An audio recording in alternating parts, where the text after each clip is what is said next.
बिस्मिल्लाहिर्रहमानिर्रहीम। अस्सलाम वालेकुम स्टूडेंट्स। लास्ट लेक्चर में हमने बड़े डिटेल से फंक्शन पढ़ा, फंक्शन की डिक्लेरेशन स्टेटमेंट को पढ़ा, फंक्शन डेफिनेशन, फंक्शन कॉल को पढ़ा और एक प्रोग्राम मैंने करवाया जिसमें डिटेल से हम लोगों ने डिस्कस किया कि कैसे फंक्शन कॉल होता है, कैसे फंक्शन डिक्लेयर करते हैं, फंक्शन को डिक्लेयर करना कब ज़रूरी होता है, फंक्शन को डेफिनेशन कहाँ कहाँ कर सकते हैं। और उस प्रोग्राम को हमने किया डिटेल के साथ। फिर मैंने आपको फंक्शन की डेफिनेशन, फंक्शन की टाइप्स बताई और फिर फंक्शन के बेनिफिट्स बताए। आज उस वो जो फंक्शन था, उस फंक्शन की जो रिटर्न डेटा टाइप थी वॉइड थी। इसका मतलब ये था कि वो फंक्शन कोई वैल्यू रिटर्न नहीं करता था। ठीक, आज जो मैं आपको टॉपिक पढ़ाना चाहता हूँ कि how a function return value, function value return कैसे करता है। फंक्शन रिटर्न सिंगल वैल्यू और फंक्शन में नॉट रिटर्न एनी वैल्यू। यानी फंक्शन एक सिंगल वैल्यू रिटर्न कर सकता है या कोई वैल्यू रिटर्न नहीं कर सकता। अगर तो फंक्शन कोई वैल्यू रिटर्न नहीं करता तो रिटर्न डेटा टाइप क्या होगी, वॉइड। और अगर फंक्शन रिटर्न करता है फ्लोटिंग पॉइंट वैल्यू तो फ्लोट होगी। अगर करेक्टर है तो करेक्टर, अगर टीजर है तो टीजर, अगर डबल है तो डबल। यानी अगर फंक्शन कोई रिटर्न करेगा तो उसके कोई ना कोई डेटा टाइप होगी, तब वॉइड नहीं होगा। इंट, फ्लोट, करेक्टर, डबल में से कोई ना कोई जरूर उसकी रिटर्न डेटा टाइप होगी। फंक्शन रिटर्न कैसे वैल्यू करता है, एक चीज तो ये बता दी कि फंक्शन की रिटर्न डेटा टाइप जो है वॉइड नहीं होगी। दूसरा ये है कि रिटर्न स्टेटमेंट यूज होती है वैल्यू रिटर्न करने के लिए। फंक्शन स्टेटमेंट ना सिर्फ, जो रिटर्न स्टेटमेंट है ना सिर्फ वैल्यू रिटर्न करती है बल्कि साथ साथ कंट्रोल भी ट्रांसफर कर देती है ऊपर। यानी जिस फंक्शन को जिस फंक्शन ने कॉल किया होता है वहां वैल्यू के साथ साथ ट्रांसफर भी शिफ्ट हो जाता है, मूव कर जाता है। ठीक है, रिटर्न स्टेटमेंट जो है उसका सिंटैक्स ये है कि हम रिटर्न स्टेटमेंट लिखते हैं, रिटर्न स्टेटमेंट के बाद एक्सप्रेशन लिखते हैं। ये जो एक्सप्रेशन है ये कोई वेरिएबल हो सकता है, ये कोई कांस्टेंट हो सकता है, या कोई अरिथमेटिक एक्सप्रेशन हो सकती है। यानी जब वो रिटर्न करेगी एक्सप्रेशन तो हो सकता है कोई वैल्यू रिटर्न, वेरिएबल रिटर्न करे तो वेरिएबल की वैल्यू ऊपर चल जाएगी। हो सकता है कांस्टेंट रिटर्न कर दे और हो सकता है कोई अरिथमेटिक एक्सप्रेशन लिखी हो, वो वैलिड होकर रिटर्न हो जाएगी। तो रिटर्न स्टेटमेंट यूज होती है वैल्यू को रिटर्न करने के लिए। अच्छा, जब फंक्शन वैल्यू रिटर्न करता है ना तो फंक्शन कॉल स्टेटमेंट जो होती है, दोबारा वर्ड्स में, जब फंक्शन वैल्यू रिटर्न करता है तो जो फंक्शन कॉल स्टेटमेंट होती है वो हम या तो किसी असाइनमेंट स्टेटमेंट में लिखते हैं, या हम किसी आउटपुट की स्टेटमेंट में लिखते हैं, या हम उसको किसी अरिथमेटिक एक्सप्रेशन में लिखते हैं। दोबारा गौर से सुन लें, ये सारा जो मैंने अभी आपको बताया है।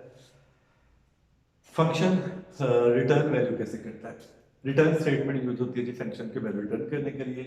और रिटर्न स्टेटमेंट का जो सिंटैक्स है, रिटर्न लिखते हैं साथ एक्सप्रेशन लिखते हैं। ये जो एक्सप्रेशन है ये कुछ भी कोई वेरिएबल कांस्टेंट एक्सप्रेशन हो सकती है। जब भी फंक्शन वैल्यू रिटर्न करेगा तो फंक्शन डिक्लेरेशन स्टेटमेंट्स की उसकी रिटर्न डेटा टाइप वॉइड नहीं होगी। अगर इंटीजर रिटर्न करेगा तो इंट होगी, कैरेक्टर करेगा तो कैरेक्टर, डबल है तो डबल, फ्लोट है तो फ्लोट।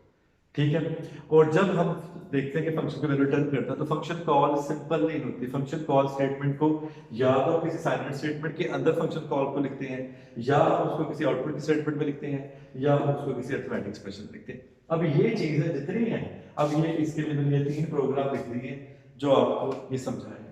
मुश्किल प्रोग्राम नहीं, आसान है। जो अभी हमने जो पिछले लेक्चर में किए थे वही प्रोग्राम है, थोड़ा सा उसको चेंज करके हमने किया है। सबसे पहले तो ये है कि आप लोग इस प्रोग्राम को समझना। ये है असाइनमेंट स्टेटमेंट के साथ, ये है आउटपुट स्टेटमेंट के साथ, और ये जो तीसरा है ये वाला किसके साथ है, अरिथमेटिक एक्सप्रेशन के साथ है। तो ये मैंने जो है आप लोगों को समझाना है। हाँ जी स्टूडेंट देखें, ये वाला जो प्रोग्राम मैं दोबारा बता रहा हूँ किसमें, इसमें फंक्शन कॉल को किया गया असाइनमेंट स्टेटमेंट में। मैं लिख देता हूँ ये किसमें कॉल किया गया है, असाइनमेंट स्टेटमेंट में इसमें फंक्शन को कॉल किया गया। मैं बताता हूँ कैसे किया गया। हाँ जी जी, our factorial main function int sum int comma int semicolon. कौन सी स्टेटमेंट है, फंक्शन डिक्लेरेशन स्टेटमेंट है। कौन सी स्टेटमेंट है, फंक्शन डिक्लेरेशन। फंक्शन का नाम क्या है, फंक्शन का नाम है सम। रिटर्न टाइप क्या है, इंटीजर, इंट। इसका मतलब है फंक्शन रिटर्न करेगा इंटीजर टाइप वैल्यू, वॉइड में लिखा हुआ इंट लिखा है। इसका मतलब ये फंक्शन को जहां कॉल के, जहां ये फंक्शन डेफिनेशन लिखी हुई है वहां रिटर्न करेगा। ठीक है, और फिर दो पैरामीटर है इंट कोमा इंट, दोनों रिटर्न टाइप क्या है, इंटीजर। तो ये स्टेटमेंट हमारी कौन सी आ गई, फंक्शन डिक्लेरेशन स्टेटमेंट। दोबारा सुन लें, नेम ऑफ फंक्शन था रिटर्न डाटा टाइप इंटीजर, और कितने पैरामीटर्स हैं, दो, दोनों data type integer, int A B सी।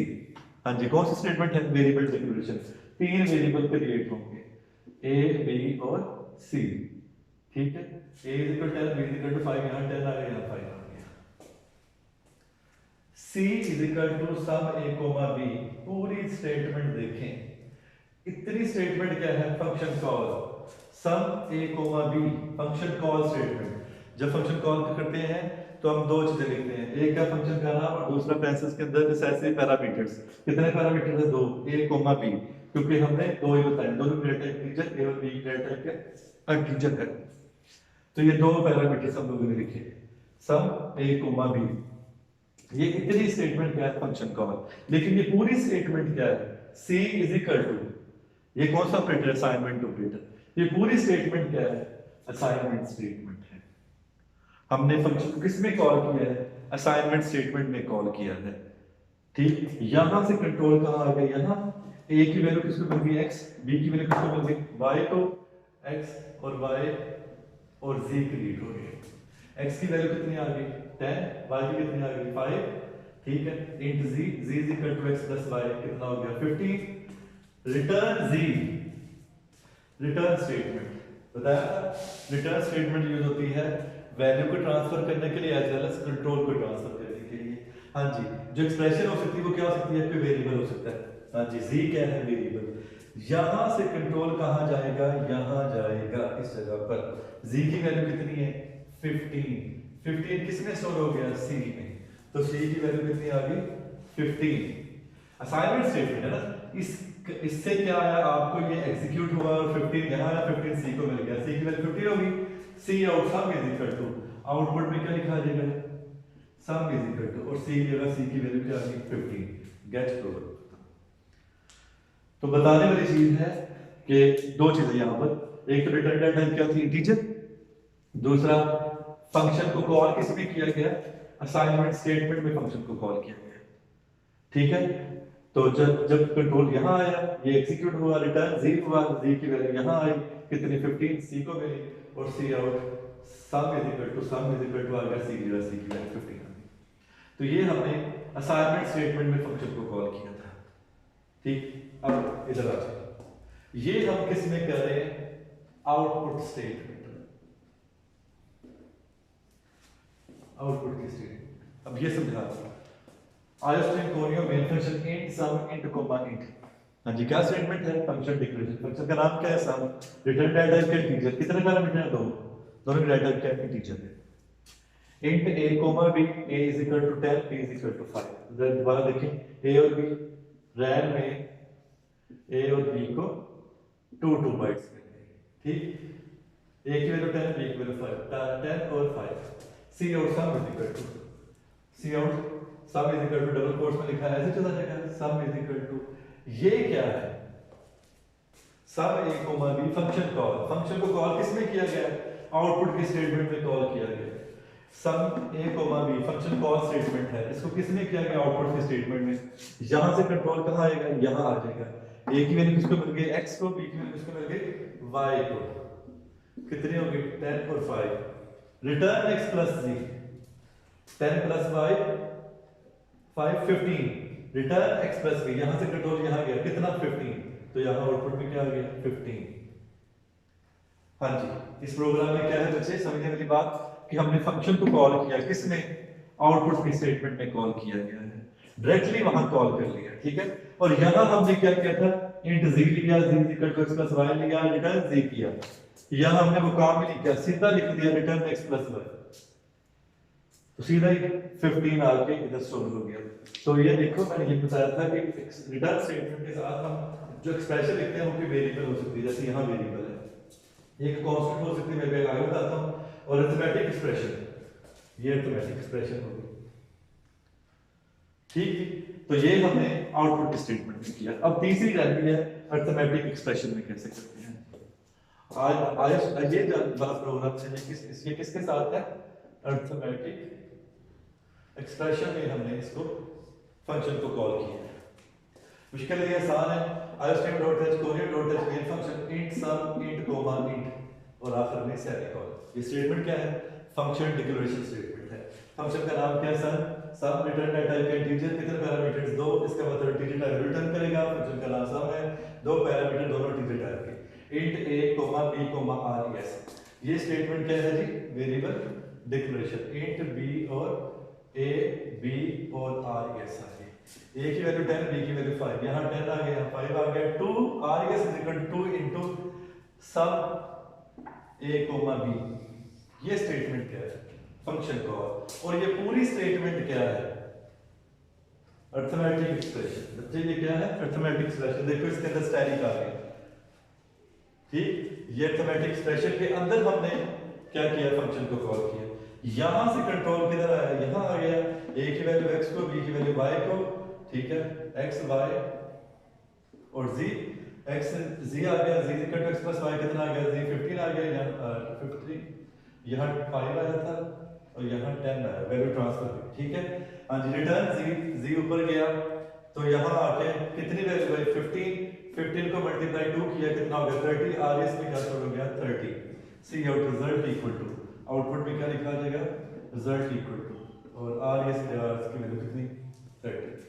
तो स्टूडेंट देखें, मैंने ये आपको समझाया है कि किस तरीके से फंक्शन कॉल को आप अरिथमेटिक एक्सप्रेशन के अंदर भी यूज कर सकते हैं, आउटपुट की स्टेटमेंट में भी यूज कर सकते हैं, असाइनमेंट स्टेटमेंट में भी यूज कर सकते हैं, 3 तरह से यूज कर सकते हैं। तो मैंने एक ही लेक्चर में आपको तीनों बना के लिख के आपको समझा दिए। दोबारा सुन लें। फंक्शन में रिटर्न सिंगल वैल्यू और we not return any value. Function single value return करेगा या कोई वैल्यू रिटर्न नहीं करेगा। If function return no value then the keyword void is used as return delta. यानी अगर फंक्शन कोई वैल्यू रिटर्न नहीं करता तो void लिखेंगे, लेकिन अगर फंक्शन कोई वैल्यू रिटर्न करता तो उसकी रिटर्न डेल्टा क्या होगी? या इंटीजर या कैरेक्टर या फ्लोट या डबल। अच्छा, जब फंक्शन ने वैल्यू रिटर्न करनी है तो उसके लिए कौन सी स्टेटमेंट होती है? रिटर्न स्टेटमेंट होती है। रिटर्न स्टेटमेंट जो है उसका सिंटैक्स ये है कि आप रिटर्न लिखते हैं, एक्सप्रेशन लिखते हैं। ये जो एक्सप्रेशन है ये कोई वेरिएबल हो सकता है, ये कांस्टेंट हो सकता है, ये अरिथमेटिक एक्सप्रेशन भी हो सकती है, ठीक है। अब मैं आपको समझाने के लिए एग्जांपल देता हूं। यहां मैं x प्लस y की जगह मैं रिटर्न 500 लिख देता था, ये कांस्टेंट है तो 500 रिटर्न होके यहां आ जाता था, तो सम इज इक्वल टू क्या जाना था? 500। तो यानी ये कोई वेरिएबल भी हो सकता है, कोई कांस्टेंट भी हो, कोई अरिथमेटिक एक्सप्रेशन। यानी यहां पर क्या है? वेरिएबल। अगर 500 लिख दे तो ये क्या है? कांस्टेंट है, ठीक है। x प्लस y लिख दे तो क्या है? Arithmetic expression. कुछ भी किया जा सकता है। जब फंक्शन में वैल्यू रिटर्न करनी है तो फंक्शन कॉल को 3 तरह से किया जाएगा, या किसी असाइनमेंट स्टेटमेंट में जैसे ये किया है, या किसी आउटपुट स्टेटमेंट जैसे ये किया है, और या किसी अरिथमेटिक एक्सप्रेशन में जैसा कि ये किया है। असाइनमेंट स्टेटमेंट किसी equal to sum a comma b हमने असाइनमेंट स्टेटमेंट के अंदर लिखा। Output statement C out sum is equal to, यहां हमने फंक्शन कॉल किया आउटपुट के फंक्शन में, और अरिथमेटिक एक्सप्रेशन में result is equal to 2 into sum a comma b। ये फंक्शन कॉल किसमें किया? अरिथमेटिक एक्सप्रेशन में कॉल किया। तो ये स्टूडेंट कि किस तरीके से फंक्शन कॉल करते हैं। अब मैं अगले लेक्चर्स में कुछ इसके प्रोग्राम्स करवाऊंगा, उसके बाद हम लोग जो है इसके जो टॉपिक्स हैं थ्योरी के वो पढ़ेंगे। आई होप आपको इसकी समझ आई होगी, ठीक है। आप इसको परफॉर्म करो, समझो, नहीं समझ आती मुझसे पूछो। तो अपना ख्याल रखिए जी, अगले लेक्चर मिलते हैं जी, अल्लाह हाफिज़।